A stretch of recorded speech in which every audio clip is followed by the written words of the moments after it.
So, tuturuan ko kayo ng 4 na basic chords. So, bago tayo magsimula, ito yung fret, first fret, second fret, third fret, and so on. So, ito yung first string, second string, third string, fourth string, fifth string, at sixth string. So, unang ituturo ko sa inyo ay yung G major. So, first finger, fifth string, second fret, yun. Second finger, on the sixth string, third fret, and third finger on the first string, third fret. So, ito yung kanya. So, ito yung tong G.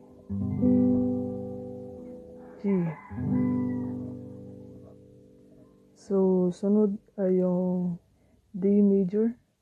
So, first finger sa third string, sa second fret, second finger sa first string, second fret rin, at yung third finger sa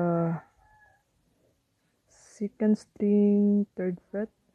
So, ito na yung mukha ng D major.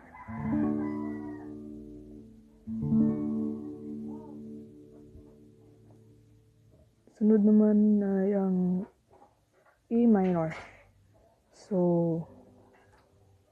dalawang daliri lang yung gagamitin. So, first finger sa fifth string, second fret, at yung pangalawa sa fourth string, second fret. Yun lang, napakadali. So, yun. At ang huli naman ay yung C major. C major. So, first finger sa second string, first fret, second finger sa fourth string, dito, fourth string, second fret, ang third finger sa fifth string, third fret, yun. Ito yung posisyon niya. Ito yung tunog.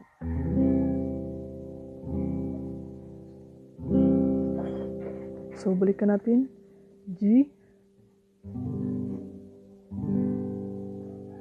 D,